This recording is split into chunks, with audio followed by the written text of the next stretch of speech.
Eu peço só um minutinho de todos, que ele está entrando no YouTube aqui para a gente começar a transmissão.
Convido a todos a fazer a prece comigo.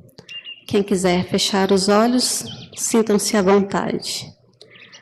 E vamos elevar os nossos pensamentos ao alto, pedindo o amparo da espiritualidade amiga, dos mentores presentes na Casa Antônio de Pádua, para que possamos dar início aos trabalhos dessa noite, que possamos estar com os corações abertos, os pensamentos elevados, para que possamos receber todas os bons ensinamentos que viemos aqui buscar. Que recebamos todos o amparo do nosso Mestre Jesus, que o Marquinho possa ser intuído e nos passar da melhor forma o Evangelho pelo qual ele estudou, e que possamos estar sempre melhores do que chegamos.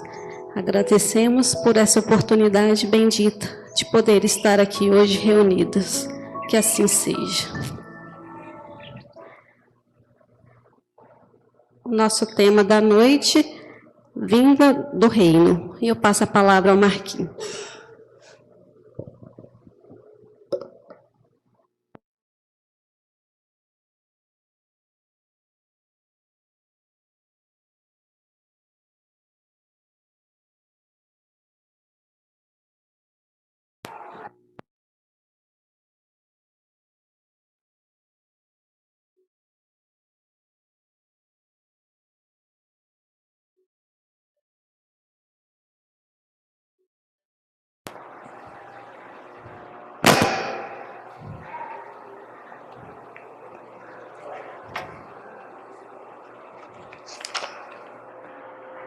Boa noite a todos.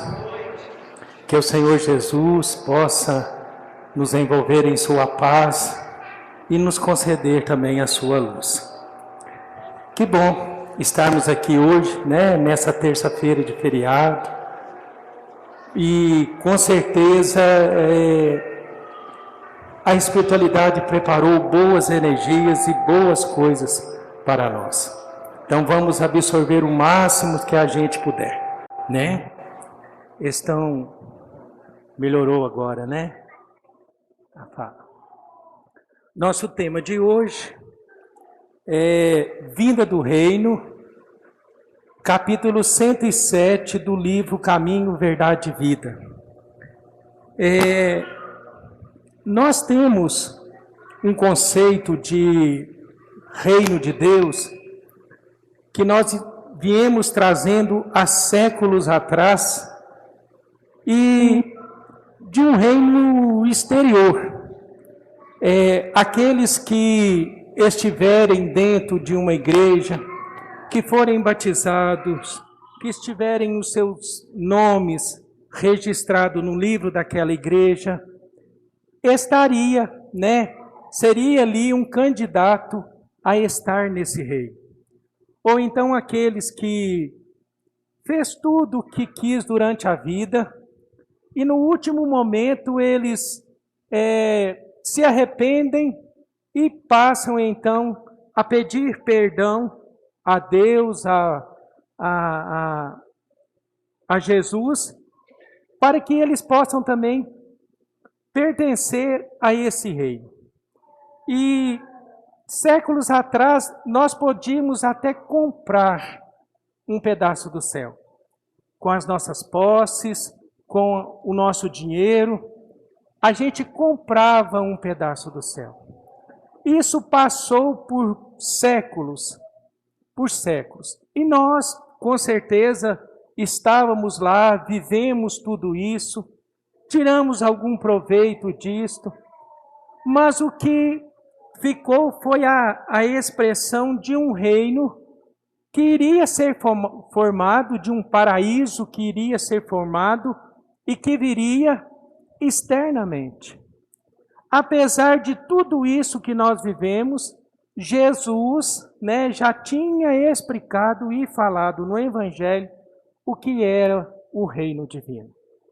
Mas nós humanos, ainda caminhando em evolução, nós muitas das vezes não entendemos ou não fazemos por entender as palavras que realmente nós precisávamos perceber diante do Evangelho.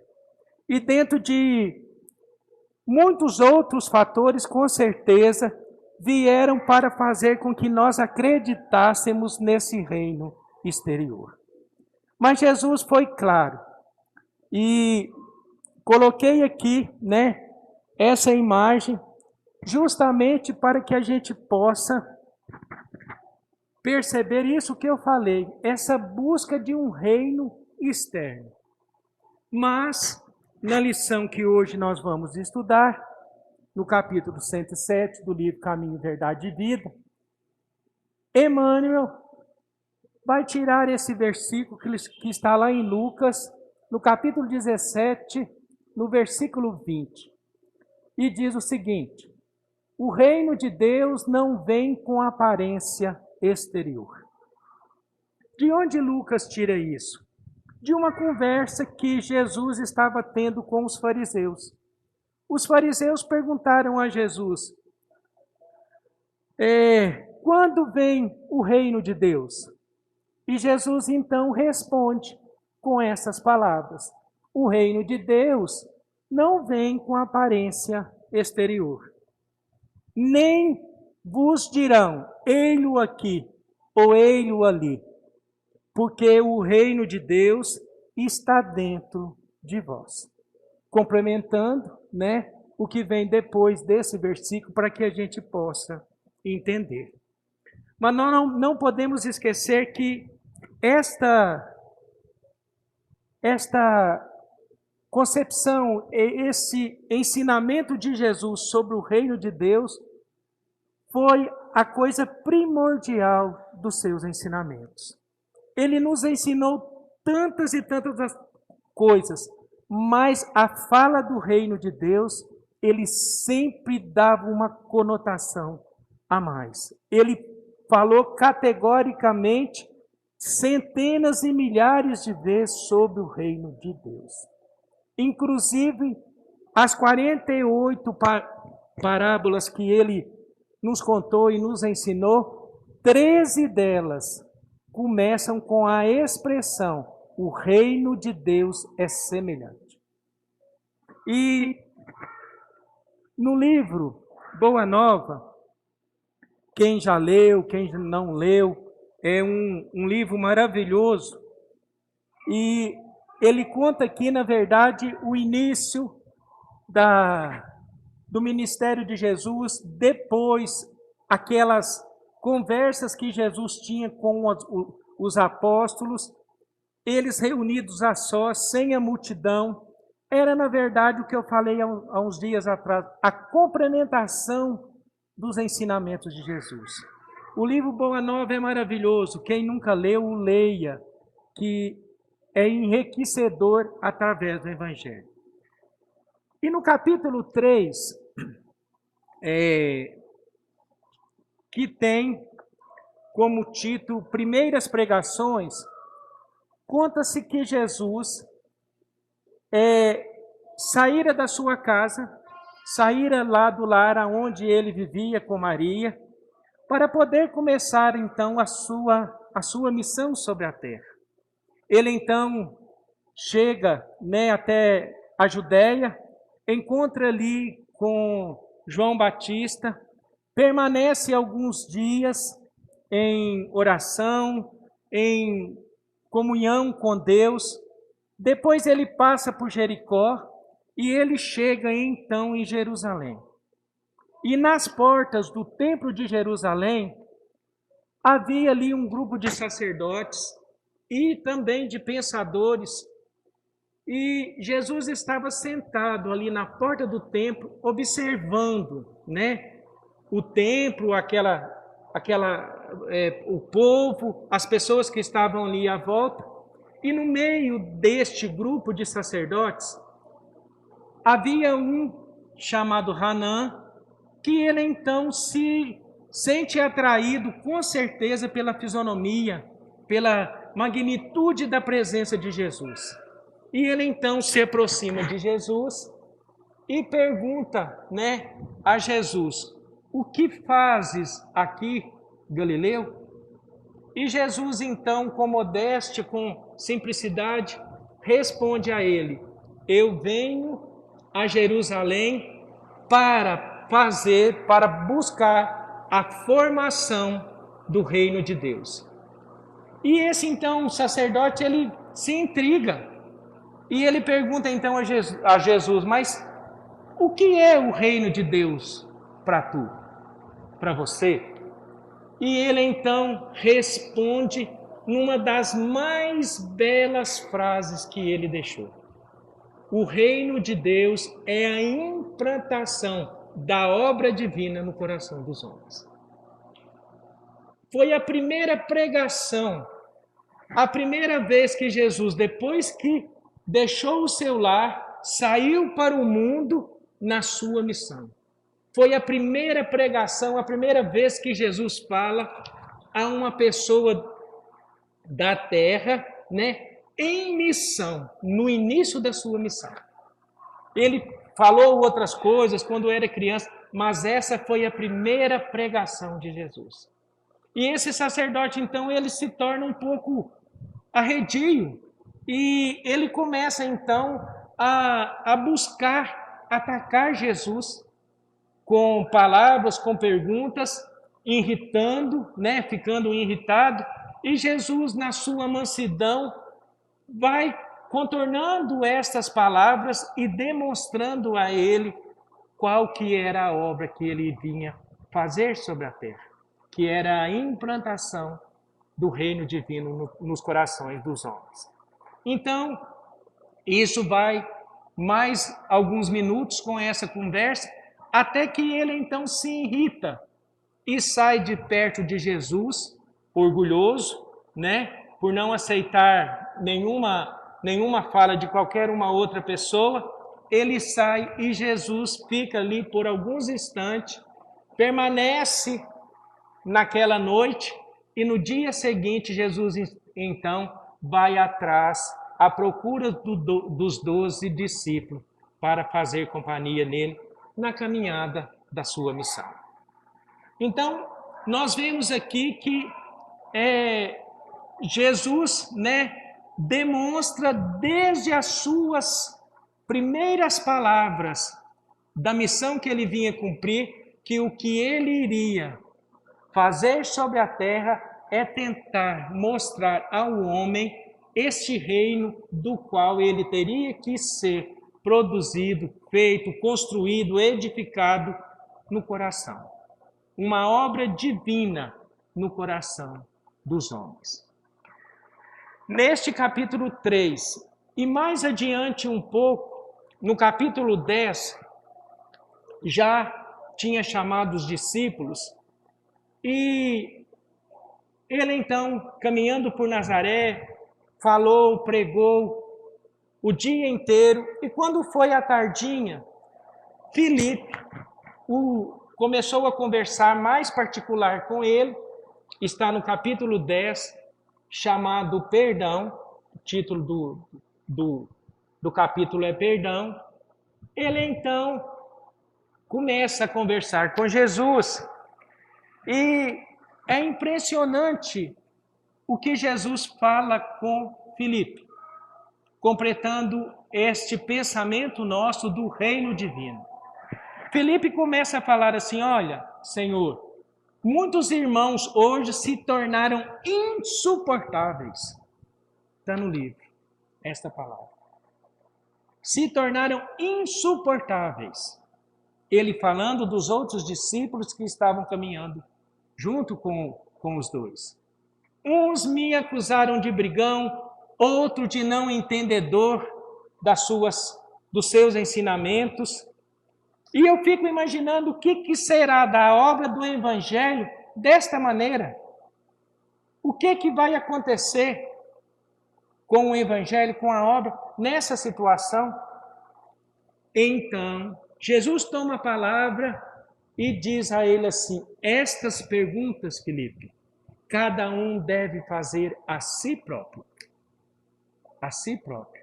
E o que me compete a respeito do Evangelho, da continuação do Evangelho, compete a mim fazer-te esta pergunta: já fundaste o reino divino no íntimo do teu espírito? Olha, como que neste livro a gente entende a grandeza dessa obra que nós precisamos edificar. Se Jesus veio procurando a fundação desse reino em nossos corações, para começar ali nos dando a base, nós que estamos sobre a terra em evolução, somos nós que devemos edificá-los dentro de nós. Se para Hanã ele diz que procurava a fundação, para Filipe ele já usou a palavra edificação. Olha como que as palavras de Jesus ganham um significado a respeito do reino de Deus. Então nós entendemos que não é o exterior, este reino não vai vir como um paraíso, que muitos de nós já pensamos, nós já acreditamos. Não será. Por mais que nós às vezes achamos isto, nós precisamos compreender que o que faz um lugar ser apreciado, um lugar ser bom, são as pessoas que habitam dentro dele. Se lá pode ser o lugar mais bonito, mais aprazível do mundo, se não tiver pessoas que a gente sente prazer, alegria, que elas possam conviver como nós também conviver com o bem, esse lugar se torna o pior. Da mesma forma, quando nós imaginamos um umbral, e nós imaginamos que dentro do mundo espiritual existe uma região destinada chamada umbral. E não tem. O umbral é formado por pessoas, por espíritos que, na verdade, eles se comunicam com o pensamento, O pensamento ainda, com certeza, que não tem a compreensão, ainda está na ignorância do conhecimento, eles se ajuntam por esta situação. E ali se forma, então, um lugar de baixa vibração, que nós denominamos umbral. Assim também é o reino dos céus. Assim também é o céu, como nós conhecemos há séculos, este céu que nós precisamos ser, como viver e estar vivendo com todos aqueles que nos rodeiam. Então, nós entendemos aqui essa primeira parte, falando do reino de Deus, desse reino que não é externo, mas interior. E Emmanuel vai começar a mensagem buscando nos alertar de situações que nós já vivemos ou nós podemos estar vivendo.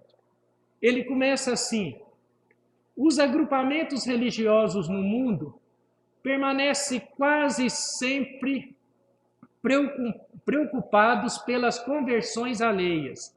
Os crentes mais entusiastas anseiam por transformar as concepções dos amigos.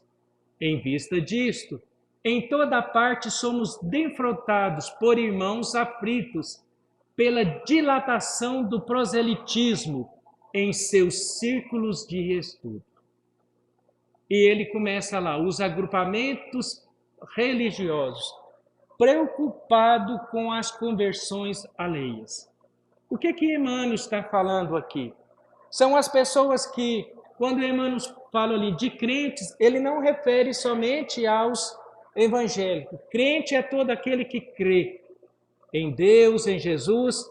Então, o crente pode estar dentro de uma casa espírita, pode estar dentro de uma religião católica, pode estar dentro de uma religião evangélica, seja onde for, ele é um crente, ele crê. É diferente que nós, às vezes, fazemos essa concepção de ser somente aqueles irmãos evangélicos. E preocupado pelas conversões alheias. O que isso significa? É as pessoas que preocupam a todo instante em converter aqueles que estão do nosso lado. São aqueles que preocupam em fazer com que as pessoas queiram e fazem dobrar os seus joelhos, mas ainda possuindo corações não entendedores da mensagem do Cristo. Então, são pessoas que elas vão crer primeiro em Jesus. E elas não têm essa convivência, essa vivência íntima. Elas querem de todas as formas que as outras pessoas também possam ter isto. E elas começam aqui, ele usa uma palavra, proselitismo. O que significa isso? É o esforço contínuo em converter alguém. Em converter. Então, esses agrupamentos que muitas das vezes nós vemos diante do mundo, são situações que são forçados, as pessoas forçam a mostrar aquilo que elas estão crendo. E nós sabemos que não são assim que as coisas acontecem, Porque tudo que eu estou forçando é uma autoridade que eu estou impondo. É uma autoridade. E para o evangelho não se pode ter autoridade. Forçar uma pessoa a crer é bonito. A pessoa começa a crer em Jesus, ela se entusiasma e quer que todos também creiam. Quer que todos passem para a sua denominação. Mas o que Emmanuel vem falando aqui, que isto é algo que não pode acontecer. É algo que a gente tem que reconhecer dentro de nós, que o outro também tem o seu tempo, tem a sua evolução, tem a sua condição de enxergar e ver as coisas da vida, o que o Evangelho ensina. E ele então continua. Semelhante atividade nem sempre é útil, porquanto muitas ocasiões podem perturbar elevados projetos de realizações. Eu vou falar esse primeiro parágrafo, lá em cima, porque eles se referem ao slide anterior. Então, quando nós estamos forçando alguém a também acreditar naquilo que a gente acredita, naquilo que a gente está vivendo, eu posso estar atrapalhando projetos que talvez esta pessoa teria e talvez seria de uma elevação muito maior para ela. Emmanuel, é claro, são projetos em realizações e a gente acaba perturbando. Quanto mais eu falo, quanto mais eu insisto, quanto mais eu quero que aquela pessoa mude, pior é a situação. Pior, se às vezes, se torna, porque nós nos tornamos, muitas das vezes, indesejados. De tanto eu falar, eu fico indesejado. A pessoa se torna, às vezes, nossa, mas você de novo? Às vezes não fala, mas pensa. Você de novo com essas coisas? E talvez o projeto dela não seria dentro daquela denominação. Talvez em outra, o crescimento dela seria muito maior do que dentro daquela que eu quero impor a ela. Então, isso nós vemos, essa primeira parte lá desse slide, fechando o pensamento do slide anterior. Afirma Jesus que o reino de Deus não vem com aparência exterior. É sempre ruinosa ou está em ruína a preocupação por demonstrar pompas e números vaidosamente nos grupos da fé. Expressões transitórias de poder humano não atestam o reino de Deus. Afirma Jesus que o reino de Deus não vem com aparência exterior. Olha, dessas 13 parábolas, das 48 palavras que aqui eu falei agora há pouco, as 13 que vêm afirmando sobre o reino de Deus, e começa ele falando sobre o reino de Deus, existem algumas que a gente percebe a interiorização do que Jesus queria dizer. Quando a gente lembra da parábola da rede, que os pescadores lançam a rede e a recolhem cheia, né? E ali ele vai separando os melhores. Isso quer dizer o quê? Da onde que nós tiramos o peixe? Dentro da água, interior. Quando aquela mulher da parábola, né? Que ela com 3 medidas de farinha e uma de fermento, leveda toda a massa, aonde ela coloca o fermento para levedar a massa? Dentro. Está dentro. Não se consegue, né? Ali depois que está levedado, não se consegue tirar, mas é dentro da massa.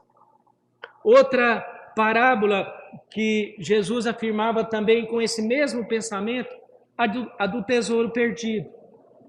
O homem que saiu e achou um tesouro num campo, estava num campo, né, dentro da terra, e ele então volta, escondeu de novo, volta, vende tudo que tem e depois vai e compra aquele terreno, e então resgata aquele tesouro. Aonde está o tesouro? Dentro. Olha a interiorização do que Jesus afirma a todo instante. A cada parábola que ele vem falando, né? A outra do joio, né, e do trigo. Um homem saiu, né, a semear a boa semente. À noite veio o seu inimigo e semeou o joio junto, significando que a semente estava onde? Dentro da terra. Para que depois tirasse então o joio e separasse ele do trigo. Então todas essas palavras mostram que o interior é o que nós precisamos conhecer. É aquilo que nós precisamos refazer a cada momento, a cada instante. Nós às vezes ficamos preocupados, nós às vezes procuramos resposta a cada instante. Nós falamos, blasfemamos contra Deus, né? Procuramos respostas, às vezes, em tudo que está à nossa volta, mas nós esquecemos que todas as respostas estão dentro de nós. Santo Agostinho tem uma frase que afirma, que ele fala que existe em mim uma multidão. Existe dentro de mim uma multidão. E é a maior verdade.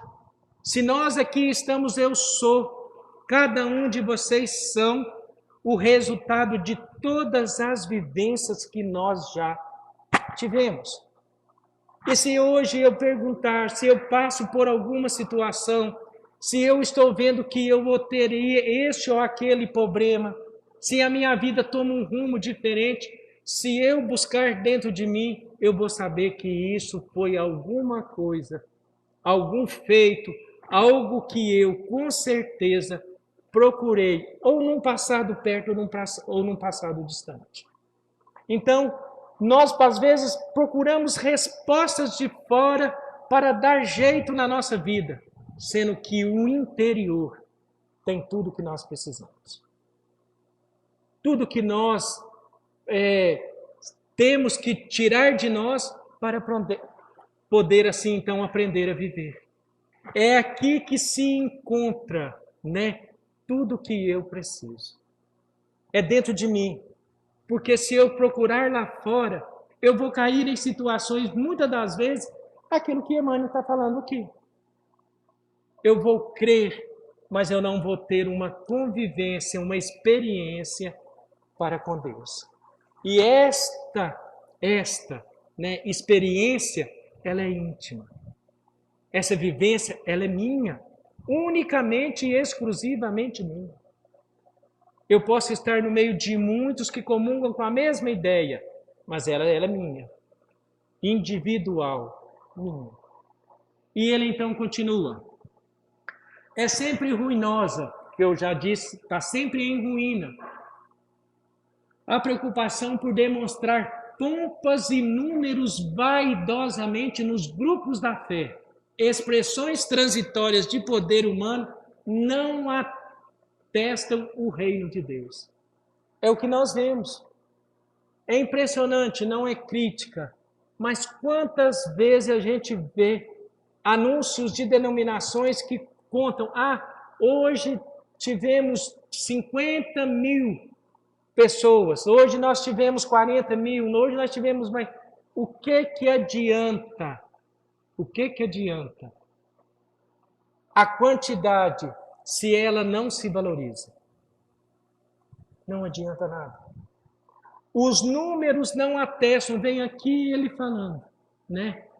Não adianta demonstrar pompas e números altíssimos. Isso pode acontecer, eu falo isso de outras denominações, mas isso pode acontecer em centros, em casas espíritas? Pode. Em cidades grandes isso pode acontecer. A casa, isso, ela tem tantos frequentadores, ela tem tanto. Isto pode acontecer. E é um cuidado que Emmanuel nos remete a pensar. Porque nada disso vai fazer que nós estamos vivendo o reino de Deus. Não é os números, mas é a qualidade de vida que nós estamos tendo, buscando e querendo. Aí sim vai atestar o reino de Deus, mas não a quantidade. A realização divina começará no íntimo das criaturas, construindo gloriosa luz do templo interno. Não surge a comum apreciação, porque a maioria dos homens transitam semicegos através do túnel da carne, sepultando os erros do passado culposo. Lá em cima, começa no íntimo, que vem falando essa gloriosa luz que precisa acender dentro de nós. Então, tudo aquilo que nós já falamos vai cair nessa primeira frase aí, ó, nessa construção gloriosa do templo interno. E ela não surge a comum apreciação. Por quê? Porque, na verdade, Quando eu muito falo, eu muito expresso, na verdade atrás não tem aquilo que realmente eu estou falando. Quando a pessoa, às vezes, no silêncio, ela age, há muito mais expressão do divino do que quando, vamos assim dizer, há um alerta, há uma manifestação grandiosa. Porque o íntimo dela, às vezes, trabalha muito mais em silêncio, no íntimo dela. Já dizia Francisco de Assis, pregue o evangelho a todo instante. Use palavras, se necessário. Use palavras. O que ele quis dizer com isso, Francisco de Assis? Que nós precisamos estar cada vez mais dando exemplos da nossa vivência cristã. É assim que as pessoas irão notar. A Zeli mudou. Olha como é que ela está diferente depois que ela está indo lá na casa espírita. Nossa, como é que ela... Até o semblante dela é diferente, mais alegre, mais feliz. A gente dá noções daquilo que nós estamos vivendo. Então, quando nós queremos abarcar o mundo, trazer todo mundo para cá, como eu já falei, nós não iremos conseguir. Francisco de Assis, ele é maravilhoso nessa frase. Pregue o evangelho o tempo todo. Use palavras, se necessário. É o exemplo íntimo que nós precisamos dar.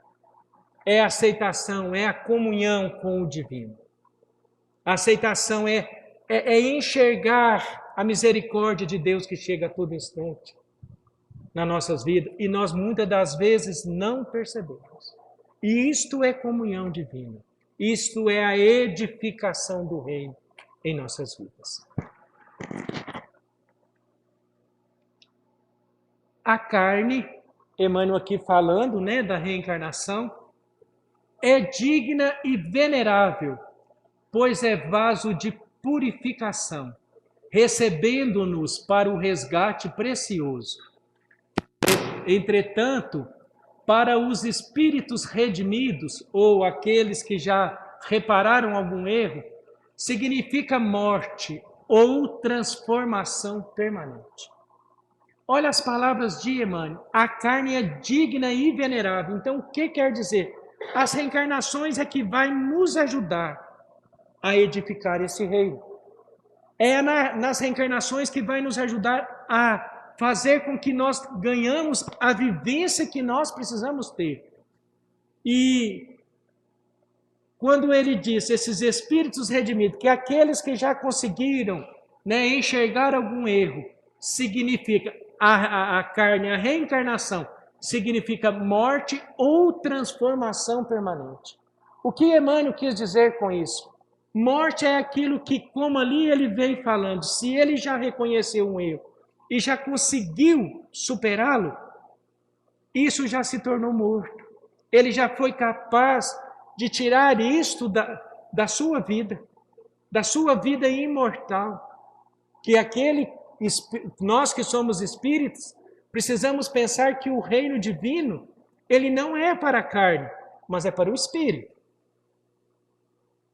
E o espírito imortal, ele vai entender que aquilo que ele já conseguiu superar está morto, é morte.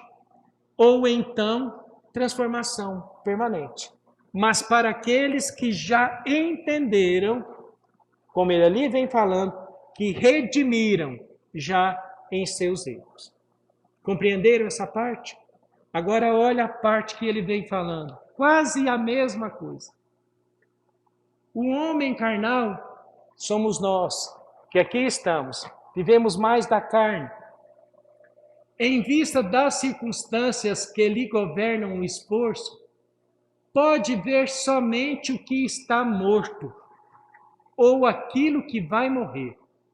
O reino de Deus, porém, divino e imortal, escapa naturalmente à visão dos homens.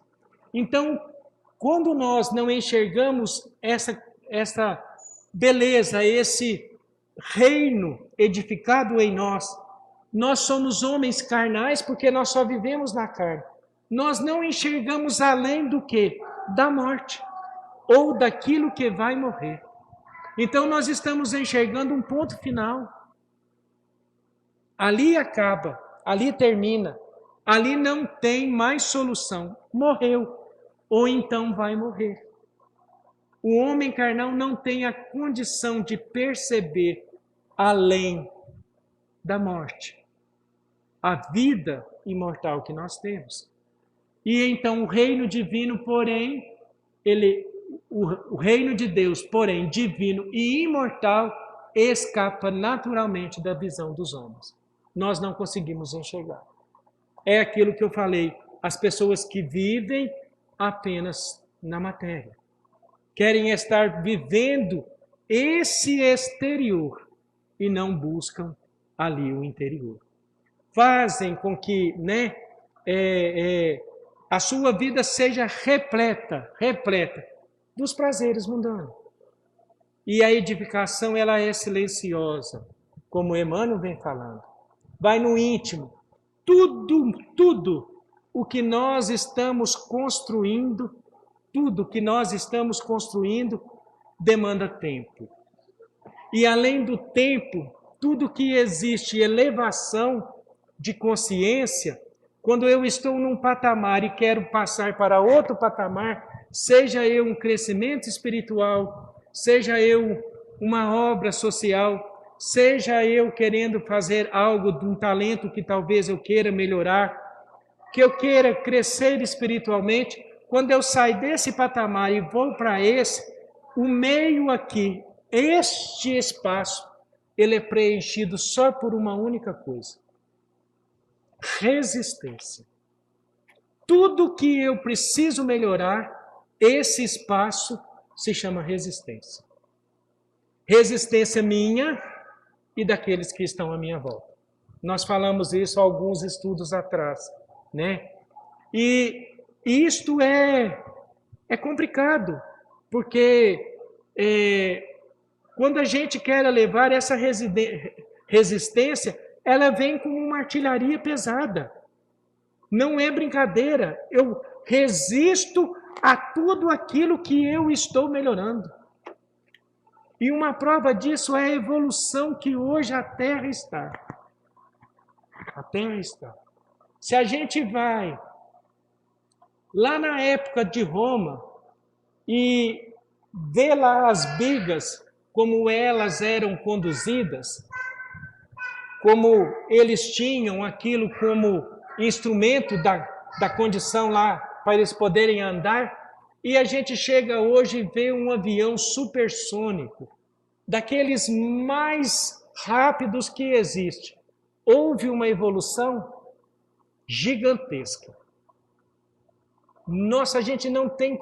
Olha o que era uma biga na época de Jesus e olha hoje um avião supersônico. Nesses 2000 anos, a evolução foi impressionante, impressionante. Mas na matéria. E no espiritual, houve evolução? Sim, houve. Graças a Deus que nós caminhamos, mas ela não conseguiu acompanhar a matéria.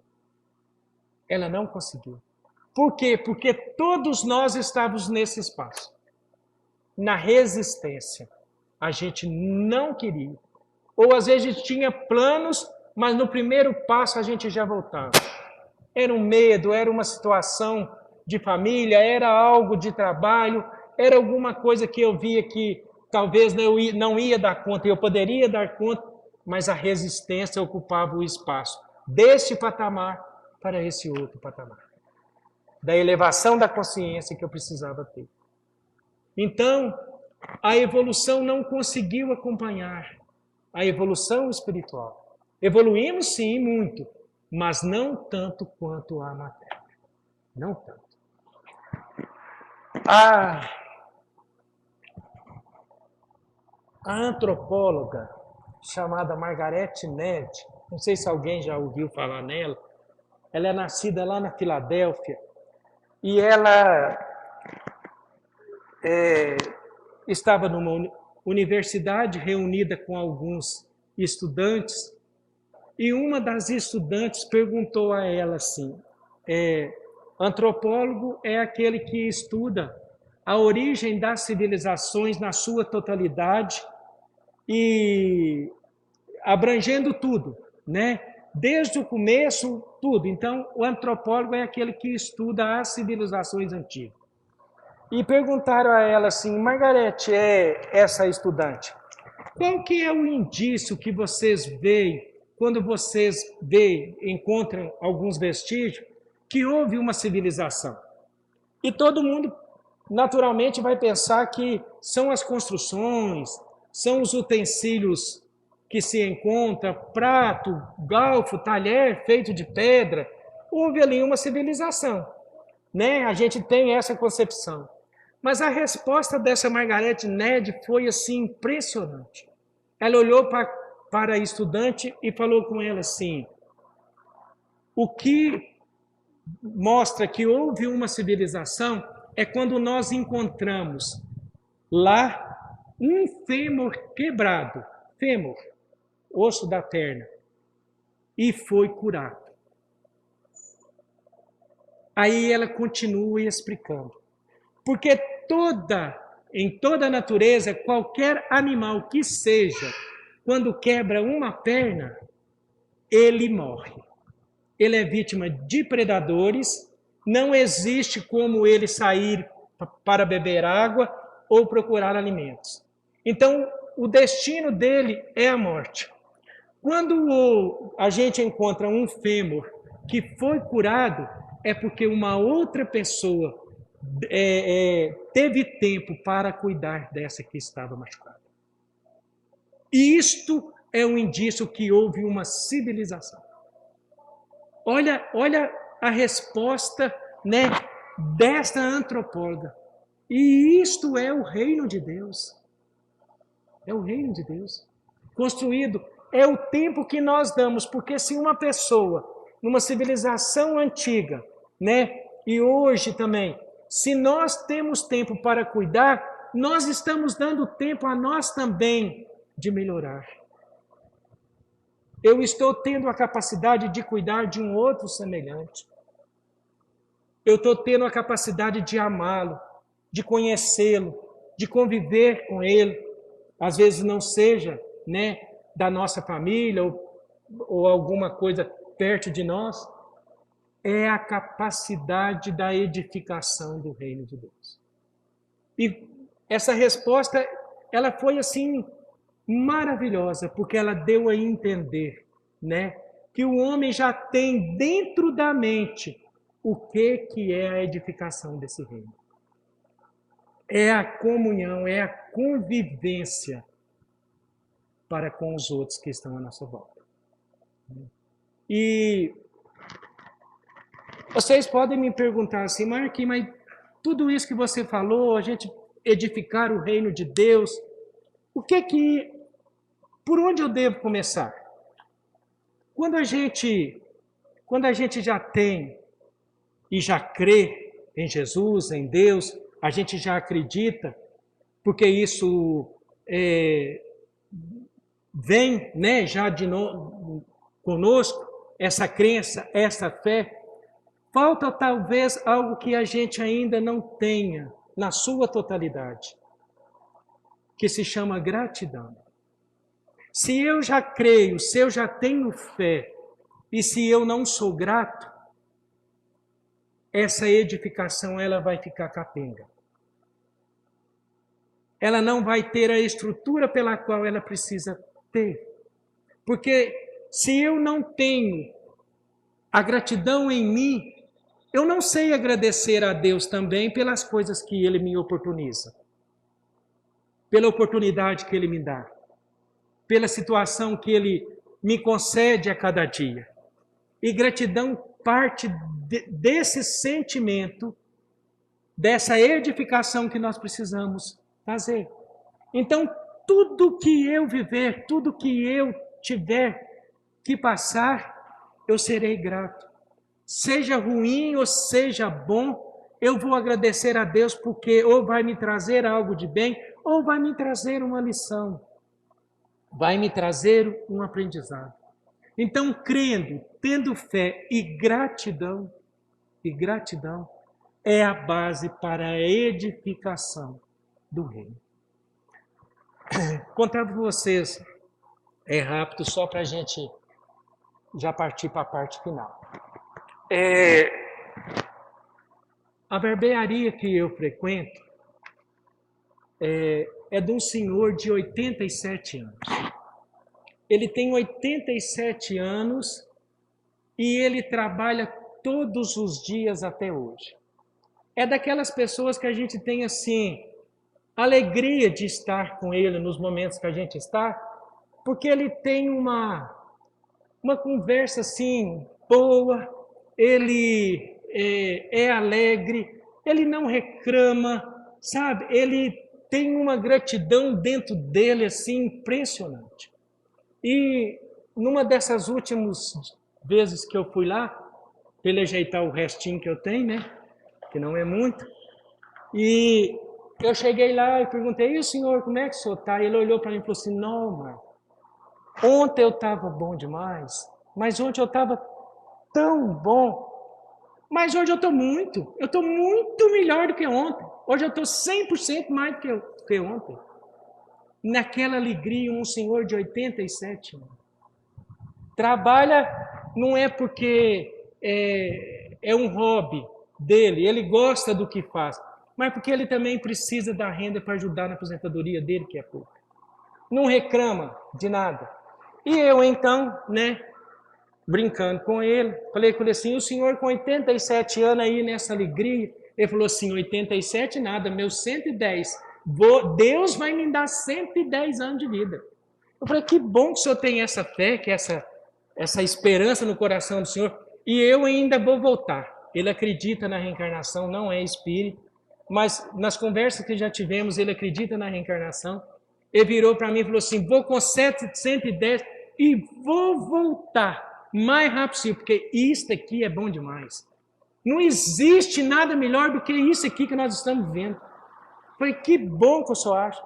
Então ele tem uma esperança nata dentro dele, ele tem uma gratidão dentro dele, que a gente conversa com ele assim, brota da fala, do olhar, dos gestos dele. E eu, né, assim um pouco meio bobo, falei com ele assim, pois é, o senhor então hoje só vai fazer o seguinte, só corta meu cabelo do jeito, tem um tempão, ó, que eu estou querendo mudar meu estilo. Só vai mudar para mim hoje. Aí eu virei para ele, ele falou assim, uai, pode falar, o que é que você quer? Apesar que não tem jeito nenhum de fazer, né? Virei para ele e falei assim, eu quero que o senhor faça um moicano para mim hoje. Aí ele deu aquela risada, falou comigo assim, mas então nós temos que entrar num acordo. Você acabou de falar comigo que você está sem tempo nenhum e o moicano demora tempo para me fazer.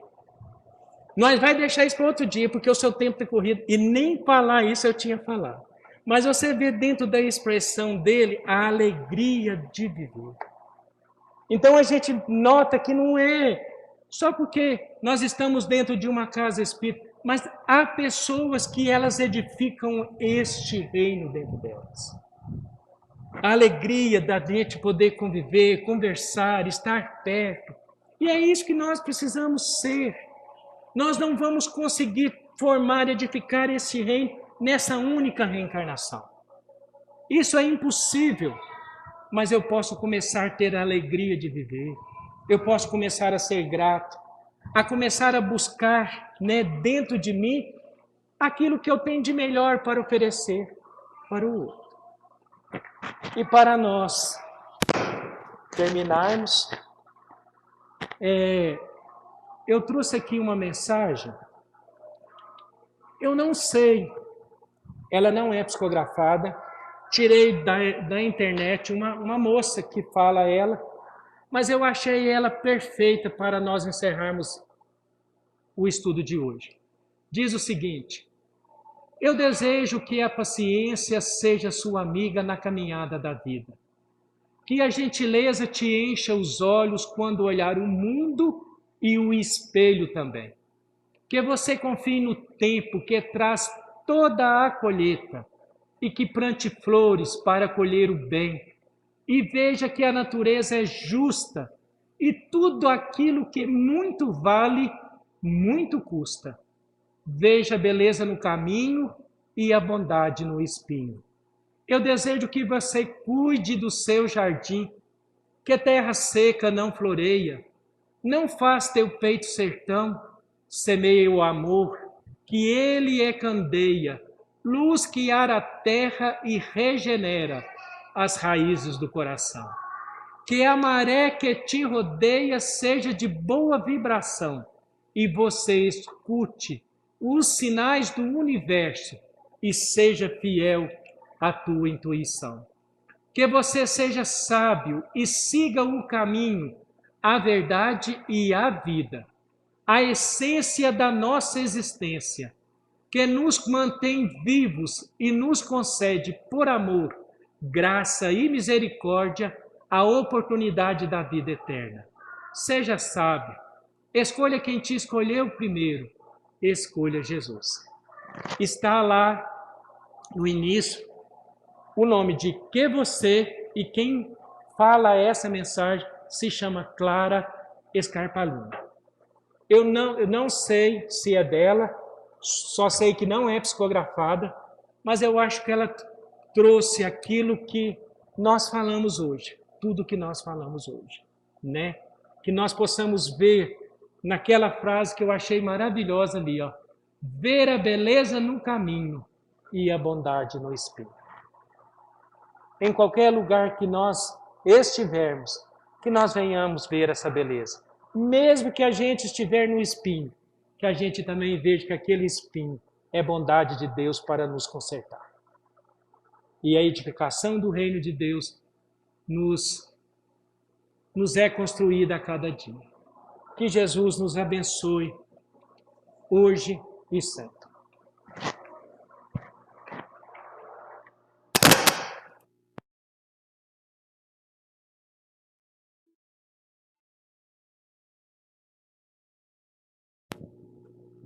Vamos fechar nossos olhos, elevar os pensamentos ao alto, agradecendo por essa oportunidade bendita, pelos ensinamentos aqui adquiridos e que possamos retornar aos nossos lares com novos pensamentos, novos sentimentos, sempre buscando colocar em prática em nossas vidas esses ensinamentos que hoje viemos buscar. Que as boas energias que se formaram neste ambiente possam, neste momento, ser levadas a cada um que necessita de boas vibrações, de boas energias.